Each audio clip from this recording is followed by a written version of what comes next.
One word to describe Tottenham against Chelsea: toothless. That's the only way I can describe these people.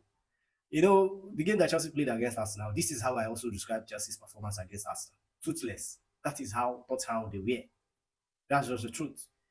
Kudos to Enzo Maresca for both the substitution, his tactics and everything. I will commend him for this game. He was on point. He was on point. And someone else that I have to also commend so much is Moises Caicedo. Moises Caicedo in this team. As for me, if he gets injured or God forbid if anything happens to him, I don't see any replacement for him. Who is going to replace him? And who? Nobody.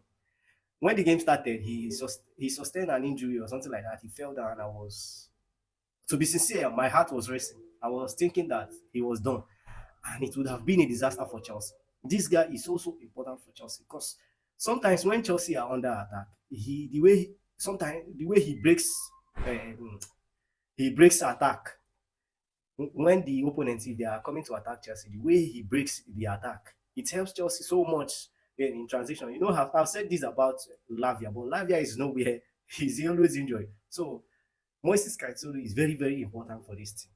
He's important. As for me, he was the man of the match. He was the man of the match against Tottenham, but I don't know who the man of the match later went to. And also someone else that I have to also comment too much is Trevor Chalobah.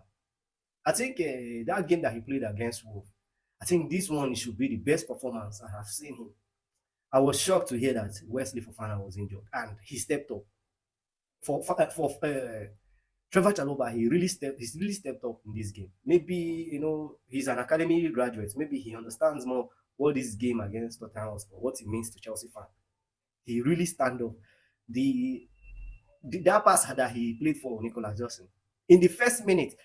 I have always been saying this about Nicolas Jackson. I know a lot of people maybe they might just think that Nicolas Jackson. Yes, I know there is possibility if you give him 10 chances, he might not score all of them, or he might just manage to score one. But this nuisance that he creates at the front there, he allows other players to be able to play well. See, Kopama, I think in recent time, this is the best match that I've seen him. He expressed himself well. Kopama. Immediately, you could see it. Immediately, Jackson came in. There was a difference. You could see the difference. Palmer could express himself. He had someone to play with.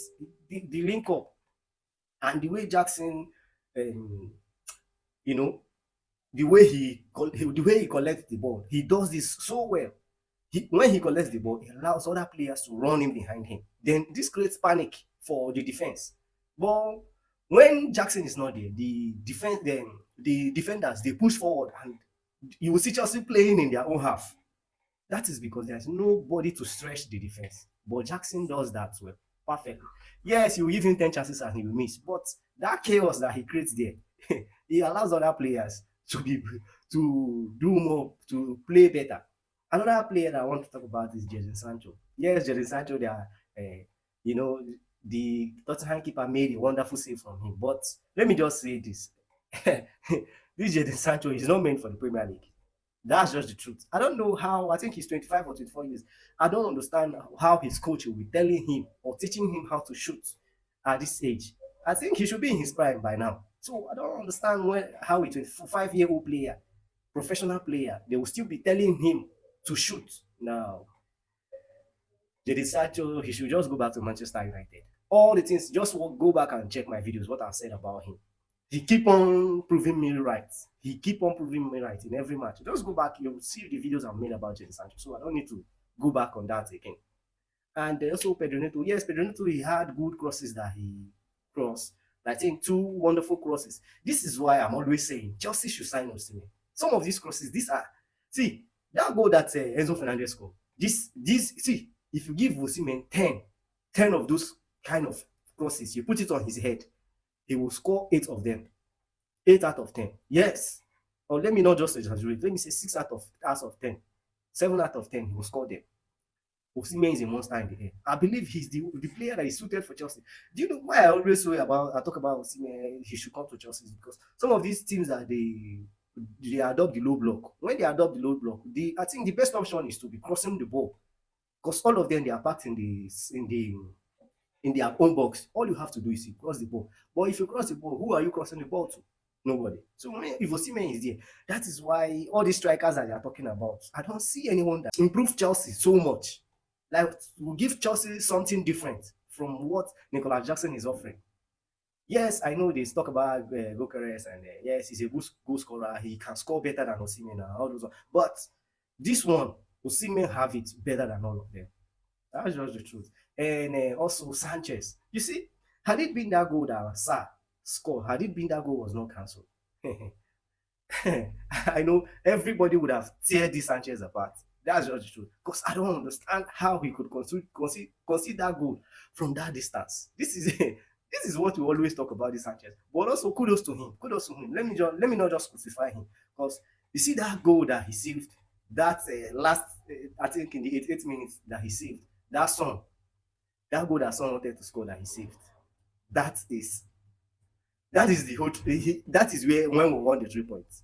Yes, he gave us that 3 points. That save that he made, he anticipated that Song is going to try to jab that ball. He started making the movement already, even before Son did that. So it's a let me just say 50-50 for him. Yeah. For apart from that goal that he scored him, I didn't see his services were good. You know, he gave Jackson a lot of services, and Jackson was causing chaos at the front there. And it was very, very good to see. Palmer, I've said about him already. Enzo Fernandez, this role that the gaffer is playing him, I think he's learning quick and he's adopting. He's becoming more efficient in that role. Yes, he's becoming more efficient. I want to talk about last thing I need to talk about. I think is the referee.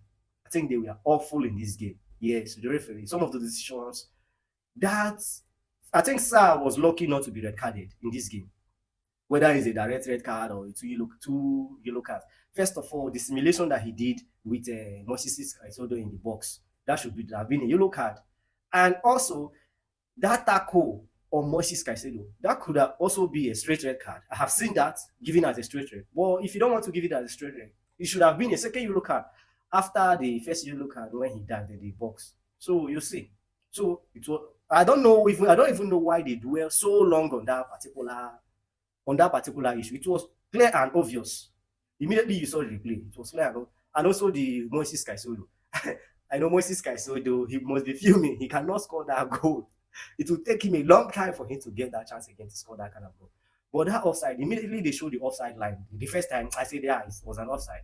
Then I heard the commentator talking about it was not Jackson that they were checking for. They were checking for Cowell. So when the line was drawn, it was on Bentancur's head. So I don't understand how Cowell was now offside. I can't. When you watch the still image, I don't really get it. I don't understand the sometimes the how the referees in England. I don't understand them. When the line was drawn, it was on Bentancur's head. So this Cowell wasn't. He kept Cowell onside. At the first glance, immediately they showed that first replay. I said, no, this was an offside. But when they brought the still image, you could see. I don't know. Anyway, the main thing here is that Chelsea they won the game. That's it. And also that Trevor Chalobah handball.